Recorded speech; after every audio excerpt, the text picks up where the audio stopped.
Hi, my name is DJ Lee, and I want to thank Orchid so much for letting me come on the Distant Reading series. It's just great to be a part of the artistic community in a place where we all are isolated from the people we love and the things that we love to do. Orchid and I met at AWP in San Antonio. We were sharing the ASLE booth, the Association for the Study of Literature and the Environment, with the Torrey House Press. And we met there just right before things started to shut down in the US because of the virus.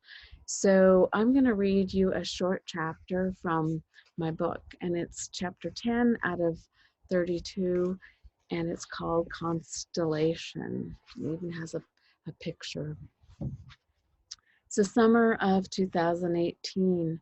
It seems more than a coincidence that a month before my friend went missing, I was on a small commuter boat with a 70-year-old woman, white hair and red round cheeks, whose name I never did learn. A cobalt yoga mat propped next to her deepened her blue, shining eyes. A wobbly table, as you'd see in a diner, was wedged between us. She reached across and touched my hand as a mother would. I accepted the gesture of this stranger as the water grew choppy.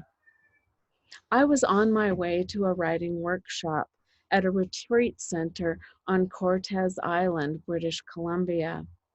I had enrolled in the workshop in order to finally organize the wilderness notes, documents, and stories I had been collecting over the years into a narrative, though I can't explain why I chose that specific workshop at that particular time.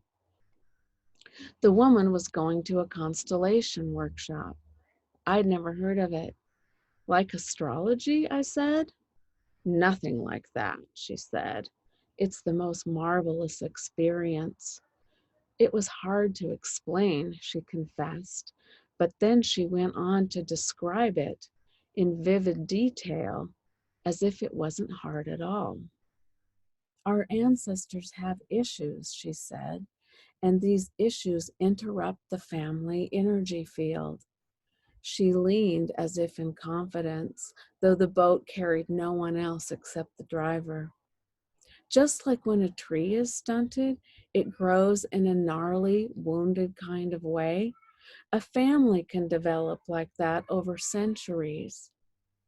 Her hair was bundled in a fuzzy donut on the top of her head. It wiggled as the boat bobbed and heaved. There's a protocol to constellation work, she went on. Participants, total strangers to one another, are asked questions by a facilitator. Questions like, who in your family died early? Who died in childbirth? Committed a serious crime? Committed suicide? Who was murdered? Abandoned? Isolated? Excluded? Abused? Wrongly accused? Institutionalized? Who simply disappeared? With these ancestors in mind, one person at a time assigns roles to other workshop participants. The role players act out the situation based on what they feel in the moment.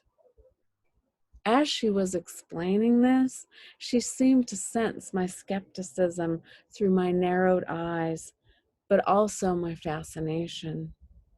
I knew the power of watching a live play. I've experienced improvisational theater. I tried to envision a spontaneous scene between my grandmother, my grandfather, and the wilderness. Tried to see them standing on a stage in an unfolding performance. I had no idea where such a scene would go. It sounds strange, she said, but in the reenactment, a whole new energy field is created.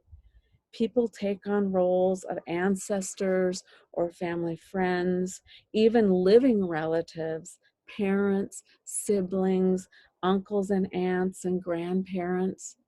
They inhabit those roles, though they know nothing about the situation.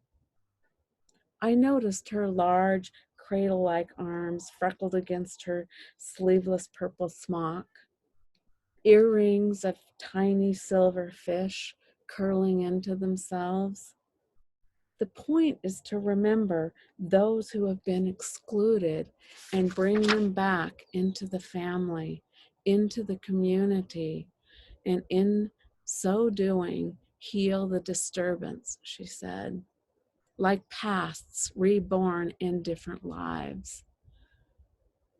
I was still thinking about my family of the wilderness, the topic I'd come to the retreat center to write about. What if a whole history has disappeared? I asked. What if a whole landscape is a mystery? It's the same, she said. The constellation principle applies to histories and places. She said I should really think about changing workshops. Thank you.